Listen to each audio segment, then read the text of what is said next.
Hi, video 5 of the restoration of the B25J.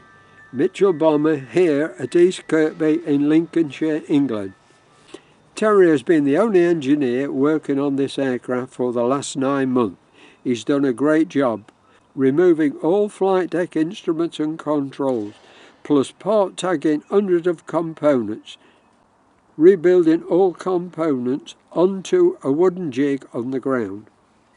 Ada and Terry have returned to the B25 after restoring to airworthy Jane's front FN5 gun turret. Now inspecting and restoring parts Terry has removed from the cockpit.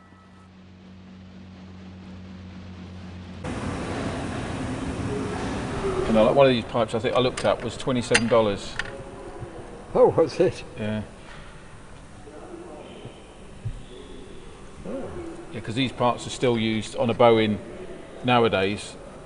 They're just standard parts. They obviously worked in the war, so all the different elbows. Yeah, you still get them. You can still get them.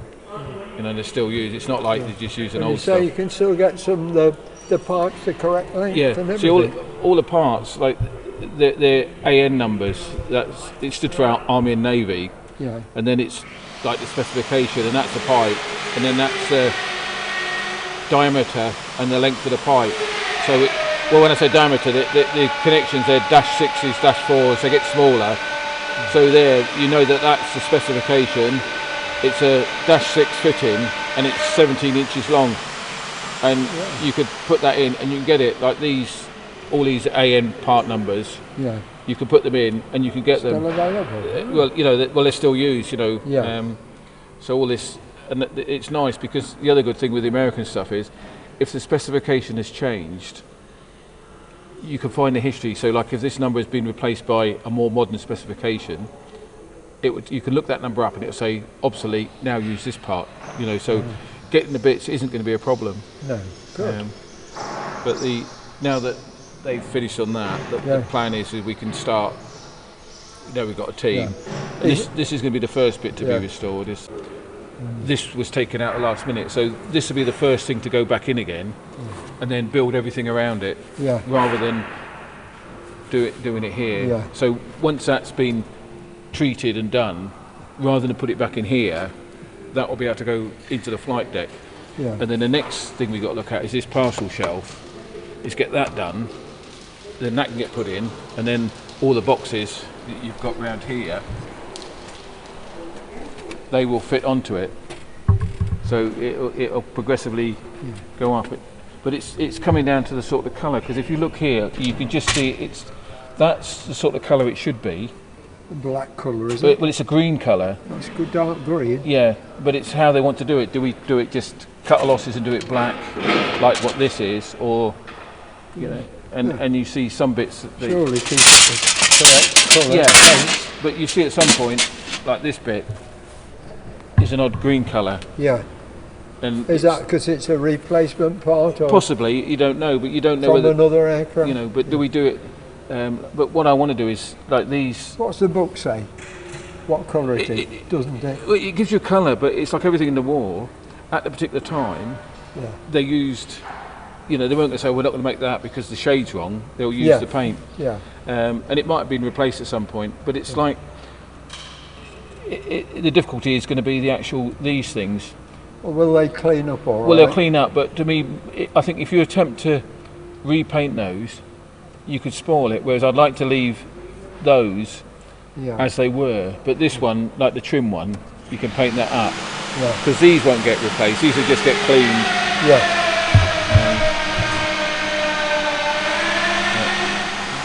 Get there. It looks different again out here in the open, isn't it? Yeah. See, one of the problems we've got is they do illogical things. It's like when we put our engines in, these are redundant. We don't need these. Why is that? Because they were used on a different version of the engine. Yeah. But it's like, do we leave them out, or do we put them back in again? You know, because you've got wiring going to it that this wiring is effectively redundant. Yeah. But it's a case of, you know. I would take them out, I think. Yeah. Keep it as simple as you can. Yeah. Yeah, because of the conversions and Yeah. modifications, Yeah. but we could rewire it to it was what they called a J, and then it went through a series of conversions. It's like, do you wire it as it was, or do you wire it as a, Yeah. you know, go back a little bit? But it will get there. Yeah. Yeah. Good. Marks out of 10 for. Right, thanks a lot, Terry.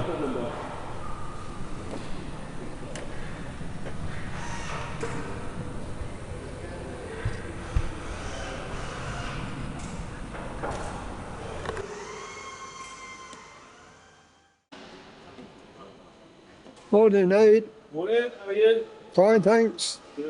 What are you doing? Paint stripping? Cleaning, really. Cleaning up, and then I'll be paint stripping. I'm getting the grot off it first. It's a B25 rudder pedals. Yes, yeah. So, so what I've been doing, basically, we're trying to. It's up in the air a bit at the moment, but we're trying to restore the flight deck. Yeah. There's a sort of a big, long, Yeah. big project. Most of it's over there, as you've seen. So to that end, Terry's taken all the flight deck out, and now we're working out. Well, he knows the order it goes back in, and this is the first bit to go back in. So basically, I'm restoring this. So so far, I've got as far as taking off all the old bonding leads, which were all. It's got bonding leads everywhere. Wasn't it? Yeah. Yeah, like loads. I don't know why they were so paranoid about bonding. They were. And I've written down the lengths and all. Although the lengths are actually in the book, but I've written just in case I've written them all down. So I'm just slowly going to pick through this, take off all the little fiddly bits for cleaning, but write it all down as I go, and then strip it, get Mike to spray it, Yeah. and then rebuild it. Then it can go back in, and that. Well, once we've tidied up the inside, that'll be the start of the cockpit or the flight deck getting rebuilt. So That'd be good. yeah, well, I haven't been on this all year. No, So, no. you know, sort of coming back to it again. Yeah. So, it'd be nice. It'd be a nice project. Yeah, it's a good place to start. I mean, Terry, the idea is that, as far as I know, Terry's idea is to start sort of from the inside of the bombardier's position and start sort of cleaning backwards. Yeah. And cleaning and then spraying and then replacing anything we need to replace as we go. And stuff. Will you take these bushes out or? Yeah, I mean, the idea is to replace all of the bolts. So, but for the time being, I'm taking the bonding leads out. I may or may not take the grease nipples out. I'm not sure whether to leave them in to stop anything getting in. Yeah. I want to take all these springs and rods out, Yeah. and then they can all get cleaned up, and then you can still get these springs, you can still get the bonding leads, you can get all the bolts because it's AGS, you know, it's unified, so it's easy enough to get. So I'll literally replace all the nuts, bolts and fasteners. The only thing we can't replace is these two taper pins because they just won't come out. So they're just going to have to stay there because if we do more damage trying to get those out, then it's not worth risking the damage just to remove those. So they're going to have to stay, which is a shame because it's actually a lot easier to fit this with the thing separated in the middle. Yeah. The book actually says separate it, so split it, but it won't have it. So I mean, it's not worth the risk of damaging it. So so that's what I'm on. Good. For the foreseeable future. Good.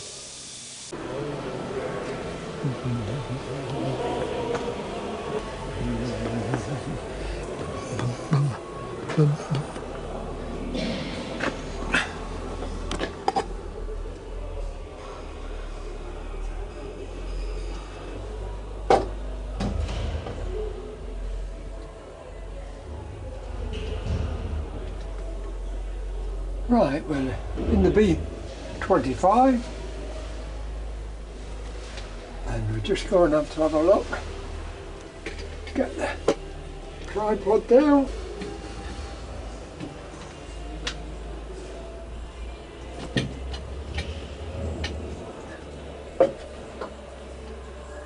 I'll go up one more. This is the flight deck with a wiring loom only.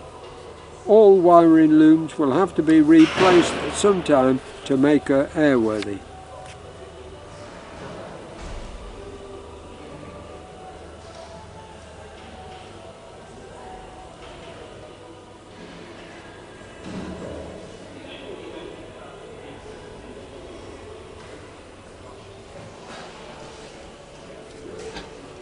This tunnel is where the bombardier has to go down to get into his position. I believe he went down on his back instead of crawling.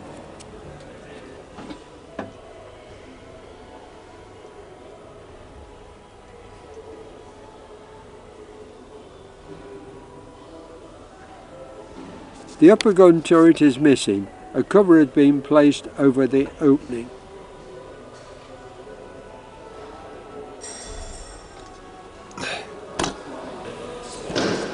The flight deck reassembled on the ground.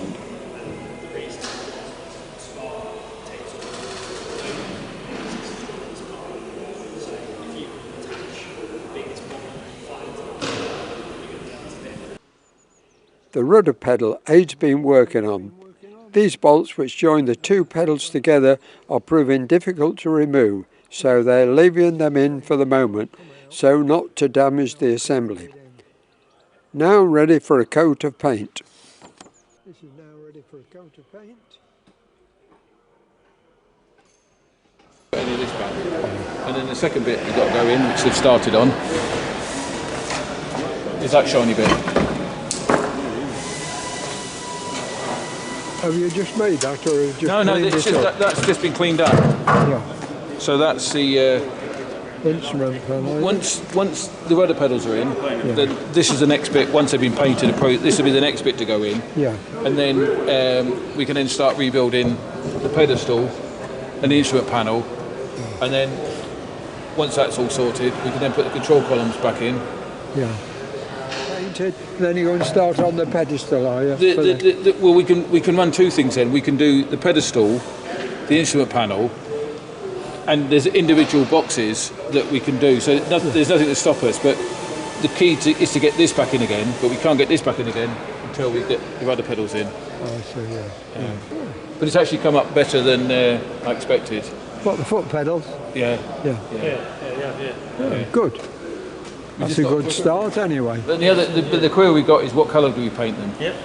Because people think it's black, but if you start looking here, Are the powder coated or no?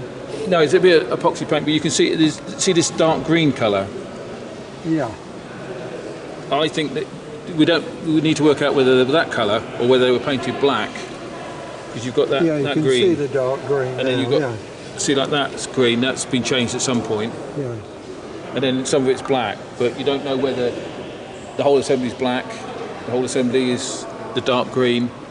They're all pristine. They're all got brass bushing inside. So yeah, really good. So yeah, so eight's in there now.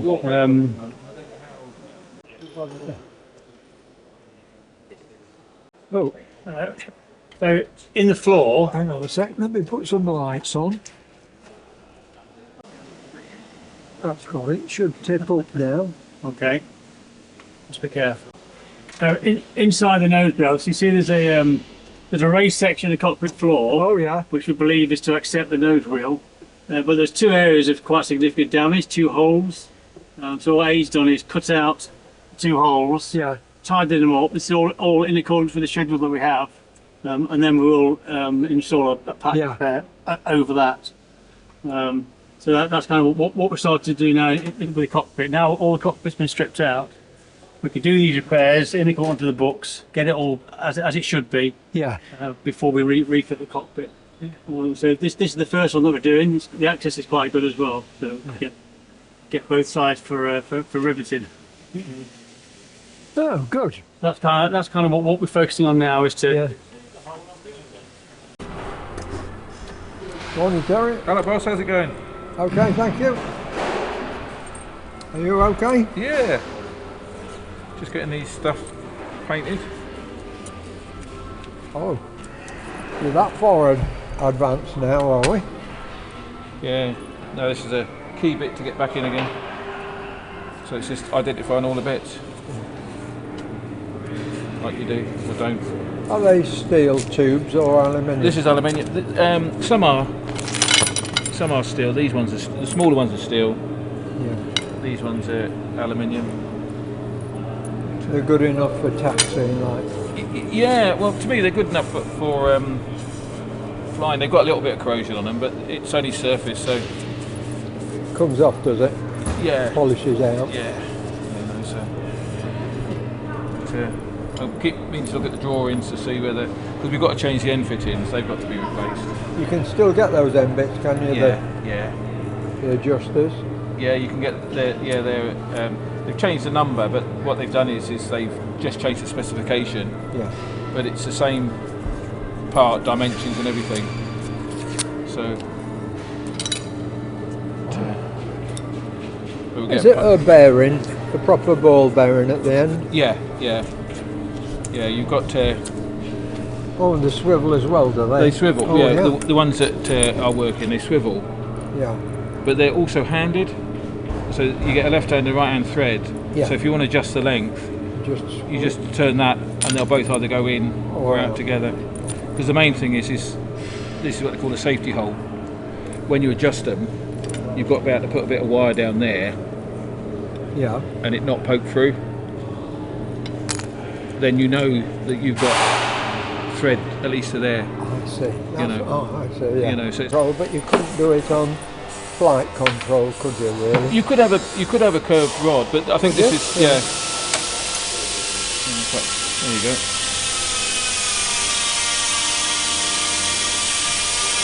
That's how much spread you got.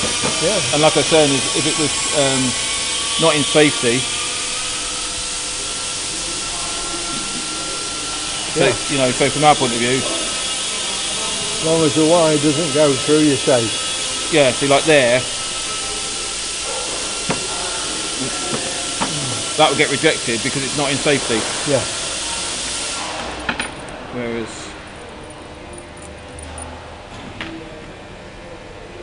we're now safe. Yeah, you're hitting the stud part Yeah. of it. Yeah. Good idea. Yeah, yeah. It's just standard practice, but it's the only way you can. See, the weird thing is, a lot of the British stuff, this nut is not wire locked or anything, but a lot of the British stuff, this should be wire locked. Oh, would it? But the Americans, they tend not to to do, or there's no need to, because once it's in place, even if that nut come undone, you know, it wouldn't move, would it? It's not going to move. But no, it can't go anywhere. No. But the modern day versions, I haven't got. Quick motor. It's an electrically operated hydraulic pump for the rear. Oh, is it? Yeah. It's for the rear gun. What the Americans class as a remote control. Yeah. Basically, because the guns obviously were lower. Yeah, it is, isn't it? So this is all part of the trigger mechanism control system for the rear gun. So this is an electric motor with a hydraulic pump to control. So what? Obviously, you're not going to get it working again. So no, I'll show you over here. We're not allowed to shoot people nowadays. So what actually you're just cleaning it up, are you? Yeah. Like most things we've found, so this is one half of the triggers. So this is all electric, as opposed to the British FN5 one that was that was a mechanical lever, if you remember, when you operate the trigger. This is all done with a micro switch, which electrically. So all we're doing with this really is just to get it all stripped down, cleaned. Any non-functional wiring, I'm removing and leaving out altogether. How do you know which is non-functional? All of it. All of it. In terms of the whole aircraft. So because this is non-functional, we're going to strip all the wiring out, put it back together again, so it looks correct. It will still operate the switches and everything else. Yeah. But obviously it's non-functional. This is the state of the wiring, so we couldn't reuse that regardless.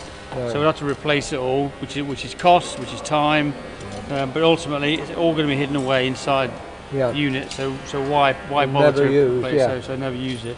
Yeah. If we need to in the future, we have the drawings to be able to put the correct wiring in, but we're not going to do that in the short term. So all that's going to so go back together. So that's part of the trigger system as well, is it? This is the other half of this. So it all sits within here. Yeah. And one either side. So when it's together, you've got two triggers that look like that. So for all the kids out there, when it's all together, it looks a little bit like an Xbox controller. It does, doesn't it? You kind of think that's where they got the idea from. Yeah. So far more electrical than the British ones. Yeah. But to move it, so you use the electrically operated hydraulic pump that's on there. So again, with that, we'll strip it down, make sure it's all safe, there's nothing loose, falling about, put it back together again, and then that's it. Spray it. Yeah. And then we can refit it back into the back of the aircraft. Yeah. Yeah. So one of those small projects that we just get on with in the background. Really. Yeah. That kind of sits on there like that. It's all connected. All connected to these two. One's lateral, one's vertical. Yeah. So that there's a control rod there that attaches when you turn that way. Operate vertically, and then this is the electric motor there. 2 hydraulic pumps here, which actually will move the guns up, down, left and right. So yeah, all we'll do with this, so strip it down, make sure it looks the part, get rid of all the wiring. So yeah, I will strip it all down and make sure it's all, I don't think I've ever seen an hydraulic pump how it operates. Whether it's on cams. When it's apart, I'll show you the internals, and then we can. Hello, Wade. Hello, how are you? Yeah, you have a figure of 8 casing. Yeah. Two spur gears in, and they're interlocked. Yeah. And that one drives one, and because they're interlocked, they drive. And a lot of people think the oil goes through the middle, but it actually takes it round the outside. So you have like an input and an output. And because they're driving, this one will take the oil around there and out. This one will take the oil around there. But that's what it looks like. It looks like it'll be a spur gear. We'll know more when we take it apart. Yeah. Which way they've done it. I'm 99% certain that the ball turrets, they were kind of electro-hydraulic. So they didn't. Yeah, same as this, and you know the ball turret over on the other side. Yeah. So the ball turret, so liberator ball turret. So the motor just drives its own little pump that's just got enough oomph to do what you want. It didn't use the aircraft. Rely on the aircraft. No, it just had would it have its own reservoir tank for the hydraulics? The ball turret definitely did. It had a little tiny. I imagine this. Bearing in mind where it is, I imagine this must be. Because I mean, it wouldn't need a big reservoir, really. We've got the reservoir for this. It's here. Oh, that's it, is it? Yeah, that's the reservoir for this. Yeah. Because it only needed enough oil in it to sort of like. Yeah, because it never went anywhere. It just nowhere to go. Yeah. Yeah. So I think these electro-hydraulic things have their own reservoirs. Yeah. So the only thing you are relying on from the aircraft is electricity. Yeah. But it's got a nice elegance to it to me, because you think, well, if after that thing, it's a handy unit, isn't it? With the own reservoir like that. Yeah. But it's only moving the guns, it's not swinging a turret around, is it? No, it's just less moving guns. Less to do in the back, I suppose. Yeah, very neat solution, I think. Yeah. But if you've got hydraulic lines running right, if you had them from the engine-driven pumps right down the aircraft, you're getting hit by flak, there's a fairly good chance to take a bypass. Anyway, I mean, it's a big target. And that takes everything out, doesn't it? So that's you get massive lag as well, sure. Well,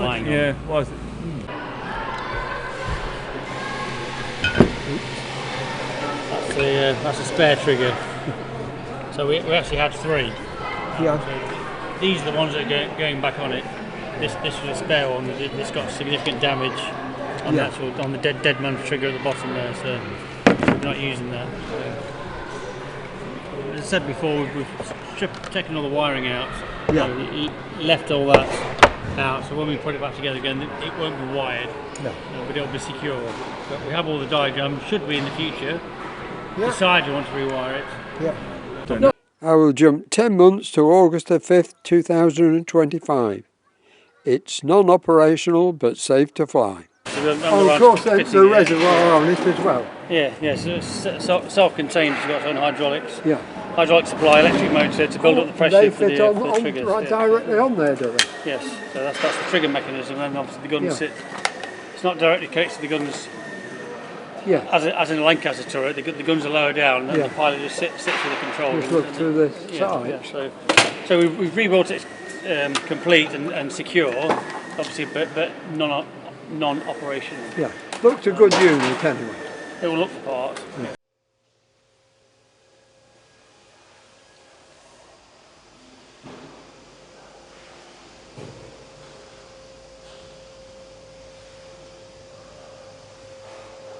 Inside the bomb bay, I think I've got this right, this is the fuel pump supplying the starboard engine. The pump which is fitted directly to the front in a wing tank. The hose coming in from the right supplies the fuel from the rear inner wing tank. And it's the same on the port side.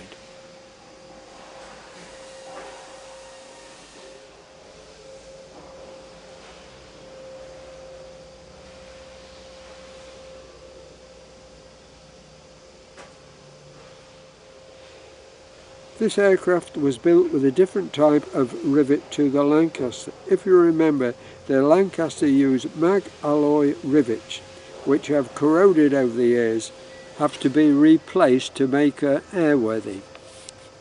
So to restore the B25 frame and skins, it will require, hopefully, a paint strip, a good inspection and repairs only.